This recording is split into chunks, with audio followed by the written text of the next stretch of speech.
Ya, tidak ada pemenang pada laga leg pertama semifinal Liga Champions antara Real Madrid versus Manchester City. Duel yang berlangsung di Santiago Bernabeu itu berakhir sama kuat dengan skor 1-1. Madrid lebih dulu membuka keunggulan di menit ke-36.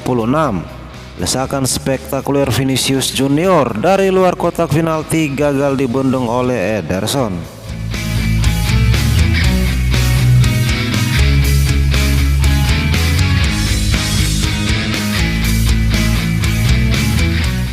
Manchester City baru bisa menyamakan kedudukan di menit ke-67.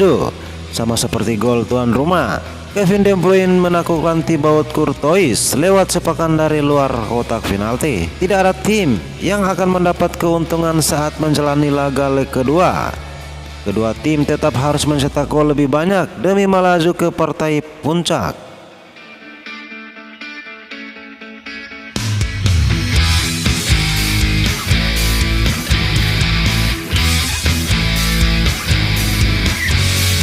Lantas, pelajaran apa saja yang bisa diambil dari hasil imbang ini? Ya, dekat sulit, jarak jauh jadi pilihan. Dua gol yang tercipta di laga ini sama-sama dihasilkan dari tendangan roket. Sepakan keras Vinicius Junior dari kubu Real Madrid dibalas sepakan keras pula oleh Kevin De Bruyne dari kubu Manchester City. Menembak jarak jauh jadi pilihan alternatif bagi kedua tim untuk mencetak gol di laga ini. Sebab sepanjang laga, pertahanan Madrid dan Manchester City sama-sama rapat di kotak penalti.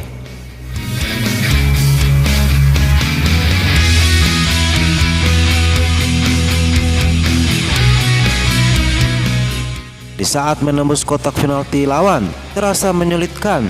Masing-masing manajer mengizinkan para pemainnya untuk melepas tembakan-tembakan dahsyat dari luar kotak penalti. Bukan harinya para ujung tombak kebuntuan Madrid dan Manchester City untuk merangsek masuk ke dalam kotak penalti, berimbas pada minimnya kontribusi dua ujung tombak. Laga ini tidak jadi harinya Karim Benzema dan Erling Haaland.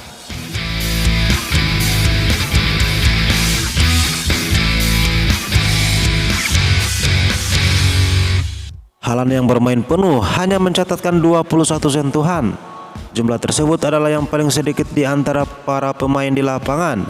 Hanya 2 tembakan yang dilepaskannya dan itu pun bisa diblok kiper Madrid. Benzema masih mending dengan 37 sentuhan walaupun hitungannya masih sedikit.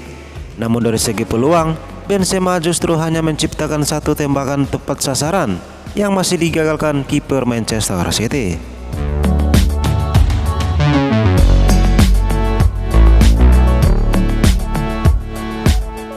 Bek Real Madrid Camavinga menggila. Eduardo Camavinga menunjukkan penampilan istimewa di laga ini. Ia jadi pemain dengan penampilan terbaik sepanjang 90 menit. Pemain berusia 20 tahun ini dipasang di bek kiri. Bukan posisi naturalnya, akan tetapi impaknya di dalam permainan, baik dari segi bertahan dan menyerang justru sangat besar. Camavinga memenangkan 9 dari 16 duel di lapangan. Ia juga berhasil membuat 7 kali pemulihan. Di saat yang sama, Camavinga juga jadi kreator awal terciptanya gol Real Madrid.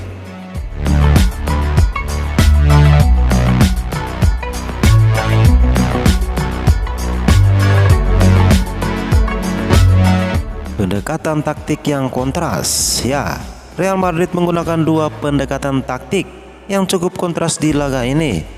Mereka awalnya bermain reaktif di babak pertama, lalu bermain proaktif di babak kedua. Itu terlihat dari peluang yang diciptakan Real Madrid di masing-masing babak. Sepanjang 45 menit pertama, hanya ada 1 tembakan yang akhirnya jadi gol. Baru di babak kedua, Real Madrid melepaskan 12 tembakan tambahan.